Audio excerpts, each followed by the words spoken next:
Thank you, Mr. Chair. The majority has us here talking about bail and justice. And of course, this bill raises the key question, what is it that makes our communities safer? And in light of the events yesterday, we cannot talk about safe streets, safe communities, without addressing what happened yesterday in Minnesota.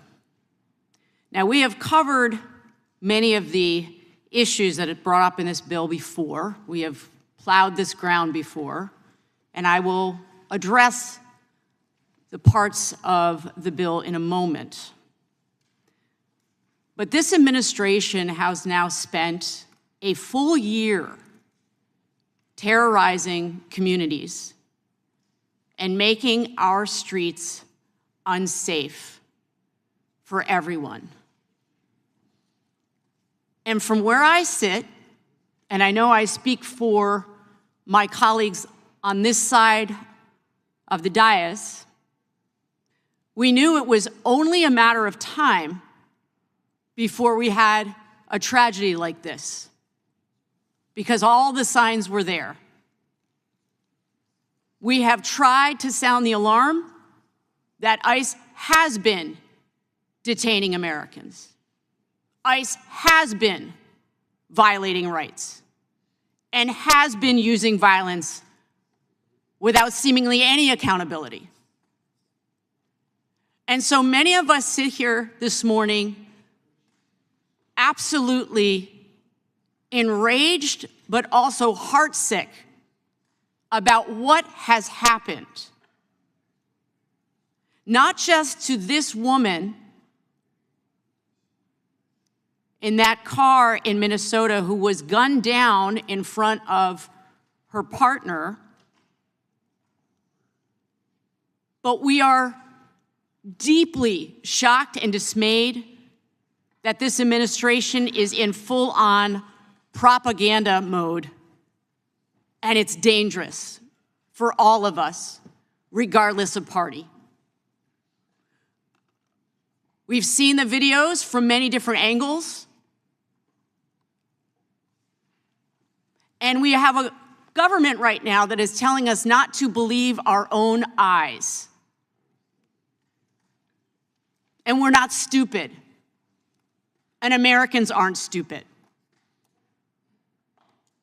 And thank goodness there were people there documenting what happened. And we can all watch the tapes and understand what happened.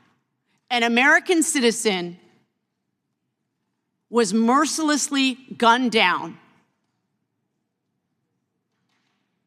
And we have a president and we have a Secretary of Homeland Security that is now lying about it. And Ms. Good would have loved to have had the opportunity to obtain bail.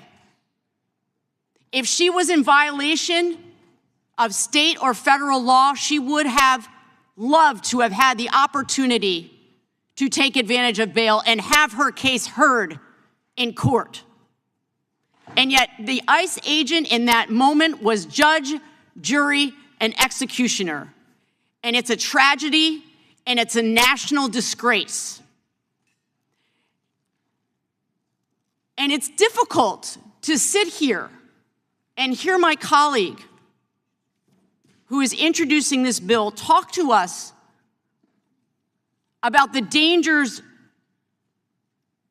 of releasing violent criminals out on the street through bail when we are still dealing with the horror of the president pardoning the violent felons that attacked this building and that attacked law enforcement. And several of them have reoffended. And so we sit here and we will once again be subjected to a conversation about bail. And it is not at all rooted in fact. about crime in this country. The data has shown and continues to show that violent crime is down. Property crimes are down. Homicides are down.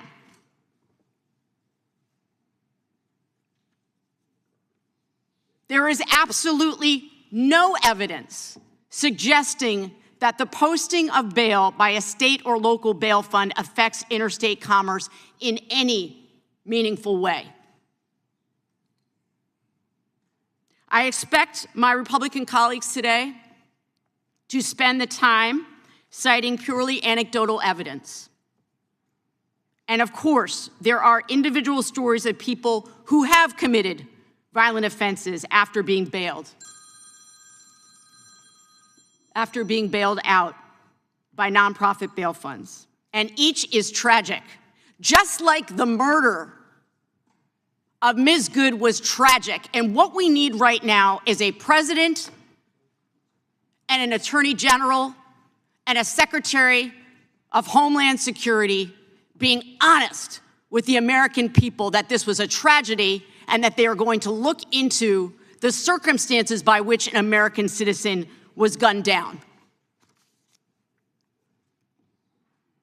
And there is no question, and again, I speak for my colleagues, there is no question that we must address the root causes of violent crime.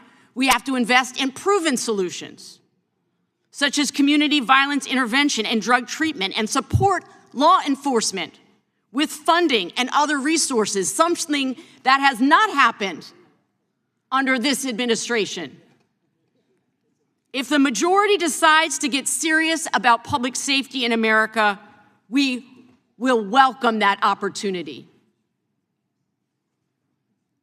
But this legislation is not a solution, and for us to be discussing this in light of what happened yesterday feels completely and totally inappropriate. This legislation is no solution at all, and I urge my colleagues to join me in voting no on H.R. 6260, and I yield back. Gentlelady yields back.